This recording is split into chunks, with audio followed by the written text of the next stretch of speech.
tardes, amiga y amigas, soy Sebastián Izquierdo y esto es Capitalismo Revolucionario. Hoy día vamos a hablar de Antifa, y así que quédense porque vamos a hablar de este grupo que nos tiene tantos dolores de cabeza hoy en día y que se ha vuelto tan relevante en la política en los últimos años. Yo le pido al grupo del Capitalismo Revolucionario que está arriba, por favor, silencio.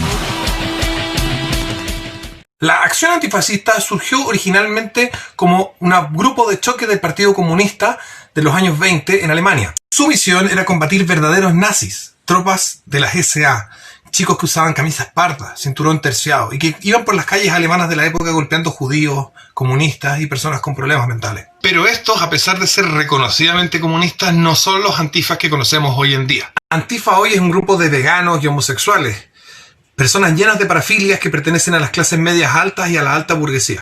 Se organizan en el patio de sus universidades carísimas privadas para combatir al cristianismo, patriotismo, ideales de la clase obrera. ¿Cómo llegaron hasta aquí? ¿Cómo fue que Antifa pasó de ser el reservorio moral de la izquierda obrera de los años 60 contra los hippies y la izquierda progre, a ser el ejército y la policía del sistema global al servicio de los grandes capitales contra los estados nacionales para la consecución de los ideales que la élite financiera pretende imponer a través de la nueva izquierda?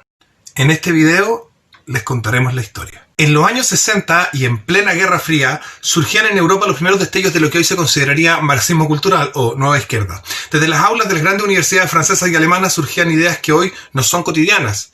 La posmodernidad, la revolución sexual, interseccionalidad, constructivismo, deconstructivismo, estructuralismo, postestructuralismo y un largo etcétera. Era el punto de partida de lo que la alta burguesía estaba pensando para la izquierda en el futuro.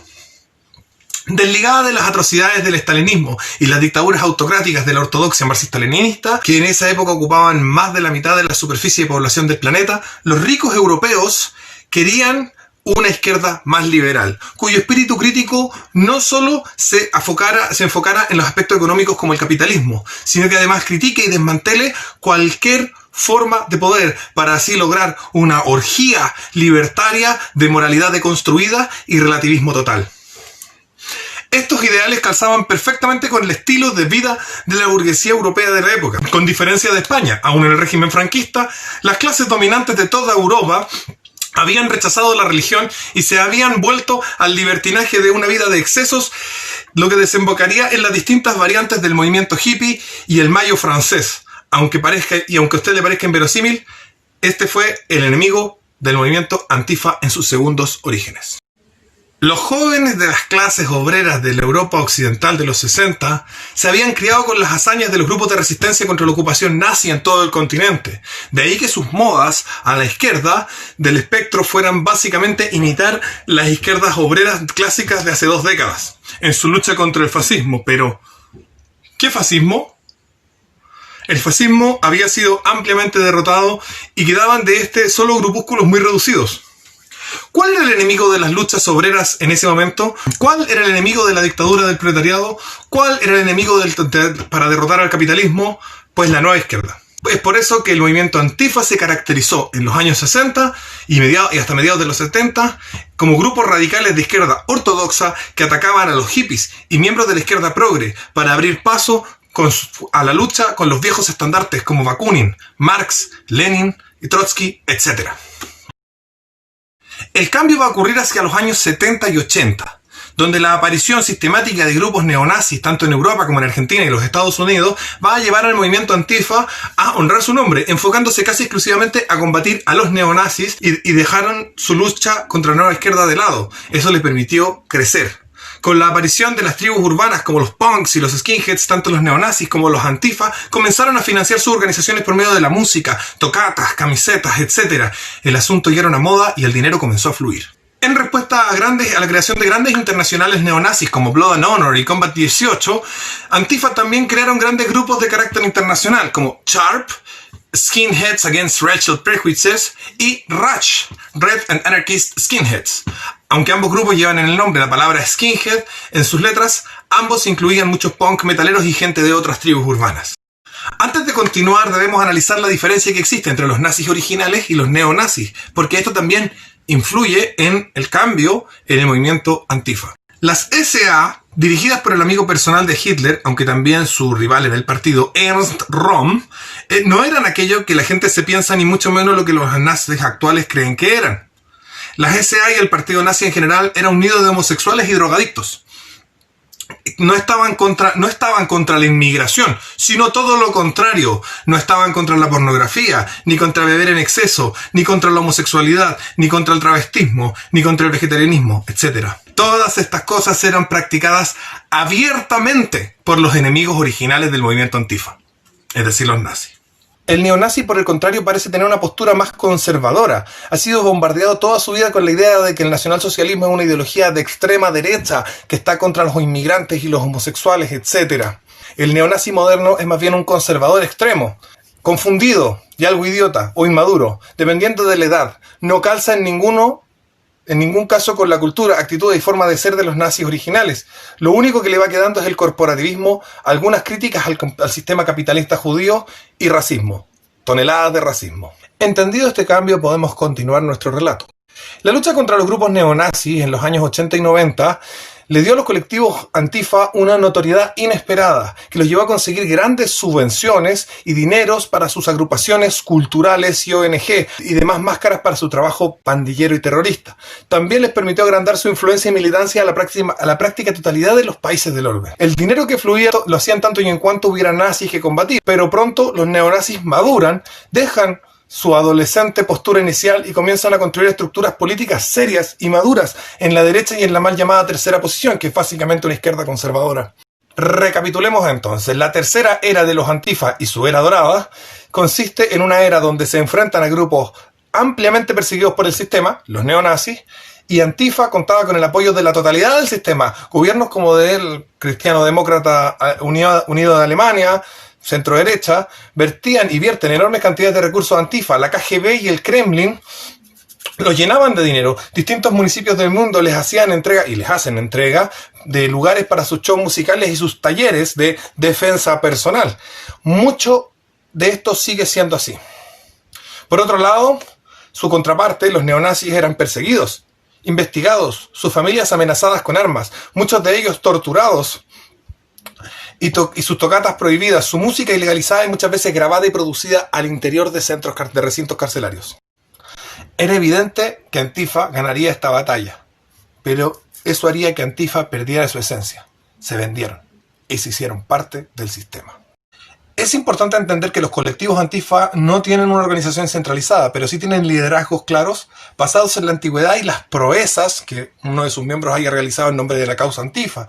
También en la notoriedad respecto a ser profesores o instructores de artes marciales o cantantes o figuras visibles de bandas de música Antifa.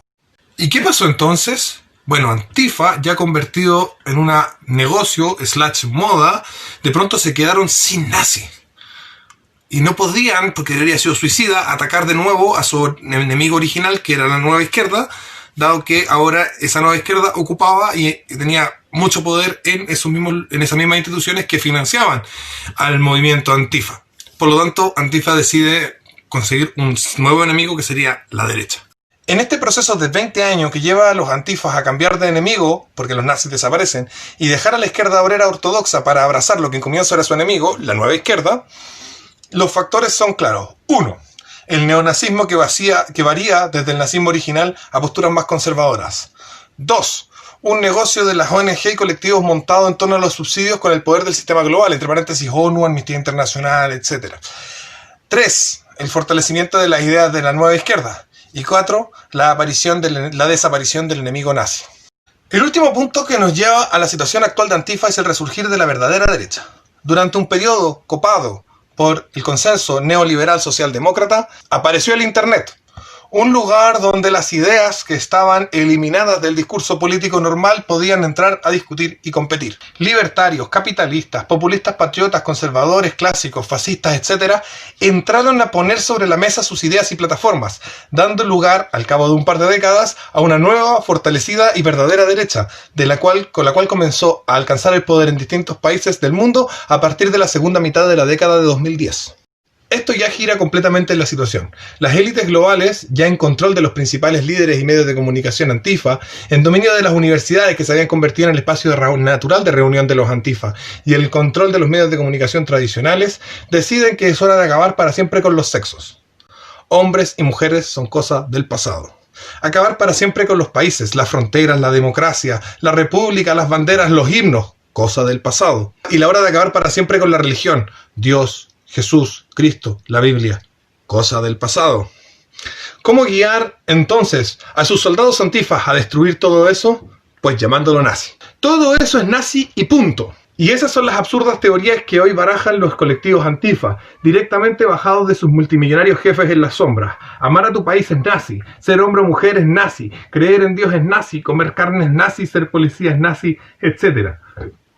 Finalmente, hoy en día, Antifa dirige sus ataques a todos aquellos que aman a su país, creen en Dios, comen carne, están cómodos con su sexo biológico, es decir, las clases obreras de toda la vida. Existen tres formas en las que hoy en día Antifa ataca a esos personas que ellos arbitrariamente consideran nazis. La primera de estas sería el doxing, que es básicamente buscar toda tu información que puedan, recapitular direcciones, lugar de trabajo, fecha de nacimiento y la de toda tu familia, y comenzar con eso a intimidar a la gente para que se aleje de ti, para aislarte socialmente, para que pierdas tu empleo y también, ¿no es cierto?, proporcionar esa información a grupos antifa más radicales que podrían buscar eliminarte. Otra de las acciones que realiza Antifa es el Black Bloc, que es la más conocida.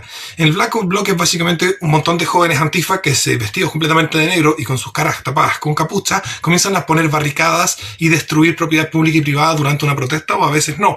Y atacan directamente a la policía usando piedras, bombas, molotov, etc. En esa situación también a veces realizan lo que son contramanifestaciones a las manifestaciones que ellos consideran nazis. Eso haciendo también Black Bloc. ¿Cómo funciona el Black Bloc en esta situación?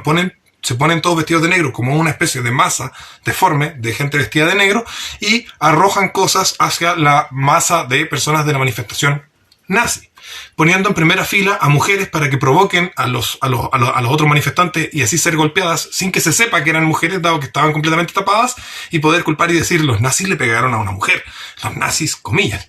Y mientras tanto los de la segunda fila, que son hombres más bien altos, utilizan cadenas de bicicleta y otro tipo de candados de bicicleta como los Hulock para golpear a los manifestantes, comillas, nazis. Por último, las operaciones de eliminación consisten en aquellas personas que para Antifa son ya consideradas que deben ser eliminadas, y por lo tanto los grupos, los distintos colectivos se organizan a través del doxing, encuentran un lugar donde poder encontrar con la persona que quieren eliminar y por lo tanto proceder a su eliminación, digamos, física, es decir, matarlo, normalmente usando puñales, etc. En Chile, al menos 15 personas han sido víctimas de esta práctica de los Antifa en los últimos 20 años. Antifa es un grupo terrorista de alcance mundial.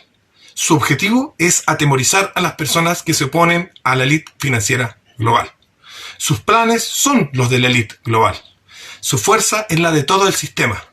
Y si te encuentras con uno, ya sabes qué hacer. Les recuerdo que tanto este canal de YouTube como el movimiento de capitalismo revolucionario, que se encuentra ahora en pausa dado el coronavirus, pero también está realizando planificaciones de expansión de sus operaciones, se financian con sus aportes voluntarios a las cuentas que aparecen en la descripción, tanto la cuenta RUT del Banco Estado como una cuenta vista del Banco de Credit Chile. Además les recuerdo que pueden apoyarme dando pulgar hacia arriba, comentando cualquier cosa, suscribiéndose, donando y opinando, etcétera. Compartiéndolo con todos sus amigos, muéstrale este video a tu hermana, muéstrale este video a tu mamá, a tu papá, a tu primo y dar a conocer el mensaje que tenemos. Eso ha sido todo por hoy y nos vemos mañana. Besos.